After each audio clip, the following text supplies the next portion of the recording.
दोस्तों, आज मैं आपको जो कहानी सुनाने जा रहा हूँ, इस कहानी को बहुत ही ध्यान से सुनना, क्योंकि ये कहानी सुनने के बाद आप जो भी काम कर रहे हैं उस काम को छोड़कर कुछ बड़ा करने के लिए तुरंत निकल जाएंगे। दोस्तों, एक बार की बात है, एक गुरु और शिष्य यात्रा पर निकले थे। यात्रा के वापसी के समय उन्हें बहुत प्यास लगी थी, लेकिन आसपास उन्हें रास्ते में कोई भी नदी ना दिखी। ऐसे ही चलते चलते थोड़ी देर बाद वह दोनों एक सूखे खेत के पास पहुंचे। खेत को देखकर वह दोनों हैरान रह गए, क्योंकि खेत बहुत ही बड़ा था और अच्छी और उपजाऊ जमीन भी थी। लेकिन उस खेत की हालत देखकर लगता था कि उसका मालिक उस पर जरा भी ध्यान नहीं दे रहा। फिर वह दोनों खेत के पास गए। वहाँ उन्हें एक टूटा फूटा और पुराना घर दिखा। फिर उन्होंने घर का दरवाजा खटखटाया।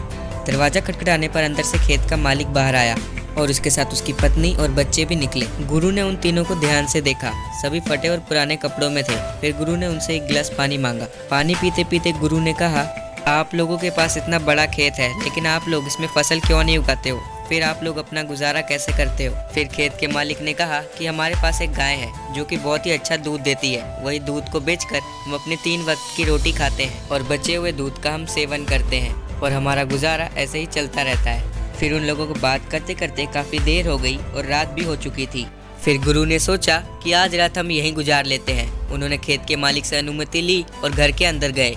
फिर आधी रात को जब खेत का मालिक और उसका परिवार सो गया, तब गुरु ने धीरे से अपने शिष्य को उठाया और कहा कि चलो, हमें अभी निकलना है और जाने से पहले इनकी गाय को जंगल में छोड़ना है। गुरु की बात सुनकर शिष्य हैरान रह गया, लेकिन वह उसके गुरु थे, इसलिए शिष्य ने रात को चुपके से उसकी गाय को जंगल में छोड़ दिया और छोड़ा भी ऐसी जगह पर कि वह गाय वापस कभी भी अपने मालिक के पास नहीं जा सकती थी। अब वह बात शिष्य के दिमाग में बैठ गई थी। लगभग 10 साल बाद जब शिष्य अपने गुरु जैसा बड़ा बन चुका था, तब उसने वह सवाल अपने गुरु से पूछा, तो उसके गुरु ने जवाब दिया कि तुम खुद जाकर वहाँ पर देख लो कि मैंने उस दिन वो गाय वहाँ से क्यों हटाई थी। फिर शिष्य खेत के मालिक के घर गया। वहाँ पर जाने के बाद शिष्य फिर से हैरान हो गया। वहाँ पर उसने देखा कि खेत में बहुत ही बढ़िया फसल उगी हुई है। वह घर भी बहुत बढ़िया बन चुका था और बड़े बड़े सुंदर पेड़ भी लगे थे। फिर शिष्य ने सोचा कि गाय के चले जाने के बाद शायद खेत के मालिक ने अपना घर और खेत बेच दिया होगा।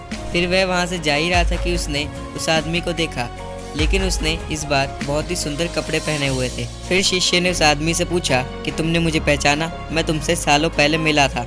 फिर खेत के मालिक ने कहा कि हाँ, मैंने आपको पहचान लिया। आप और आपके गुरु उस रात कहाँ चले गए थे?